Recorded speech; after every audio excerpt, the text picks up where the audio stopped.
आप लोगों के बीच यहाँ पर एक बहुत ही महत्वपूर्ण विषय और उद्देश्य के साथ के प्रतिपूर्ति हेतु आपसे अनुरोध करने, आपसे मदद मांगने आया हूँ। जैसा कि हम जान रहे हैं कि आज हमारी वन संपदा, वन क्षेत्र और वन प्राणी अपने सर्वाइवल के लिए, अपने अस्तित्व के लिए संघर्ष कर रहे हैं। मित्रों, ये हमारी राष्ट्रीय धरोहर है, हमारी प्राकृतिक धरोहर है। आज हम अनजानवश, लालचवश निरीह वन प्राणियों का शिकार करते हैं। यह वन प्राणी हमारे जो आसपास जंगल के गांव हैं, यहाँ पर अगर कभी आ जाएं तो हम इन्हें फंदे में फंसाकर इनकी निर्मम हत्या कर देते हैं, शिकार कर देते हैं, आखेट कर देते हैं। यह एक गंभीर चुनौती है और हमारे पूर्वज ऐसे नहीं थे। हमारे पूर्वज हजारों वर्षों से इन वन्य जीवों का संरक्षण में अपना महत्वपूर्ण योगदान दिए हैं, ताकि हमारी पीढ़ी इनको देख सके, इनसे और हमारा जो ज्ञान है इनके विषय में उसको हम संचारित कर सकें, प्रसारित कर सकें। वन्य जीव संरक्षण पूरे भारत में प्रमुख टोटल एरिया 1,71,921 किलोमीटर स्क्वायर में फैला हुआ ये एरिया है, जिसमें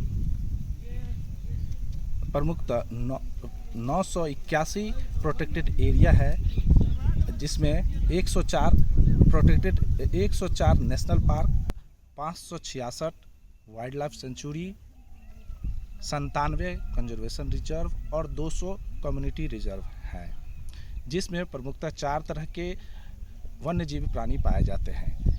पहला क्रिटिकली इंडेंजर्ड स्पीसीज, दूसरा इंडेंजर्ड स्पीसीज, तीसरा वल्नरेबल और चौथा थ्रेटेंड स्पीसीज पाए जाते हैं। इन सभी जीवों के संरक्षण के लिए हमें महत्वपूर्ण कदम उठाने हैं। ये वन संरक्षण या वाइल्ड लाइफ प्रोटेक्शन जो भी है चीज़ें क्यों ज़रूरी है, इसका बहुत बड़ा इम्पैक्ट हमारी लाइफ पे पड़ता है और इस वजह से हम लोग, हमारी सरकारें इस ओर बहुत ज़्यादा ध्यान दे रही है। एक छोटा सा उदाहरण के तौर पे हम समझ रहे हैं कि आज के डेट में सबसे बड़ी प्रॉब्लम क्या है ना, कि जंगलों के नज़दीक जो भी गांव रह रहे हैं, ये हमारे जंगल को ख़त्म करने में सबसे बड़ी भूमिका इन्हीं लोगों की रहती है। होता ऐसा है कि इनके पास बहुत सारे लाइव स्टॉक हैं, जैसे गाय, भैंस, बकरी वगैरह, तो ये अब खाना कहाँ से खाएंगे, लाएंगे कहाँ से? तो होता क्या है, इनके जानवर जो हैं जंगल की ओर जाते हैं, और जंगल की ओर जाने की वजह से वहाँ जंगल में है कौन? बाघ है, लेपर्ड है, तो ये सब क्या करते हैं, प्रे करते हैं, अपने भोजन के लिए इजी टारगेट को चुनते हैं। तो इजी ये लाइव स्टॉक आसानी से इनको मिल जाते हैं, और इसका जब प्रे करते हैं तो सबसे बड़ा कॉन्फ्लिक्ट ये होता है कि गांव के लोग उसमें बहुत ज़्यादा एग्रेसिव हो जाते हैं और वो चाहते हैं कि किसी भी तरह जो ये जानवर है इसको हम मार दें। तो उसको मारने के लिए ये लोग क्या करते हैं, स्नेयर लगाते हैं, पॉइजनिंग देते हैं, पॉइजन देते हैं, जिसके कारण ये जानवर मर जाते हैं। अगर ये कार्निवोर्स ही जंगल में ना रहें, फिर जंगल का संरक्षण करना बहुत ही मुश्किल है। अगर आप इकोसिस्टम को देखें तो इकोसिस्टम को मेंटेन करने के लिए टाइगर भी होना ज़रूरी है, लेपर्ड भी होना ज़रूरी है। अगर ये लोग नहीं होंगे तो हमारे जितने भी हर्बीवोर एनिमल है उनकी जनसंख्या बढ़ जाएगी। और उसके बाद जैसे आज देखते हैं ना, ये बंदरों का आतंक हमारे घरों तक पहुंच गए हैं। कभी सोचा आपने ये बंदर हमारे घर तक क्यों पहुंच गए, शहर तक कैसे पहुंच गए? क्योंकि हम मनुष्यों ने जंगलों का धीरे धीरे करके सफाया करते जा रहे हैं अपनी घर बनाने के लिए। तो भाई, वो वन्य प्राणी के घर को आप उजाड़ करके अपने घर को आप सजा रहे हैं, तो वो वन्य प्राणी कहाँ जाएंगे?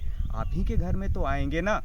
फिर क्या होता है, जानवर और आदमी में कॉन्फ्लिक्ट होता है, जानवर भी मरते हैं, आदमी भी मरते हैं। तो भाई आप ऐसा ना करें ना, जंगल को बचाकर चलें, ये जंगली जानवर को बचा कर के चलें, तो आपके लिए और हमारे लिए बहुत अच्छा आएगा। और आने वाला कल अगर हम ऐसा करते हैं, इन वन्य जीव को या वन्य प्राणियों को हम बचाकर चलते हैं, तो हमारा हेल्थ स्टेटस भी बहुत अच्छा रहेगा। नहीं तो एक दिन ऐसा आएगा, ये जंगल तो रहेगा लेकिन हम नहीं रहेंगे। जैसा कि हमारे साथियों ने वन्य जीव संरक्षण चुनौती एवं उपाय के लिए जिन सुझावों की आप लोगों के सामने रखा है वो सिर्फ वन्य जीवन के लिए ही नहीं मानव जीवन के लिए भी महत्वपूर्ण कदम है।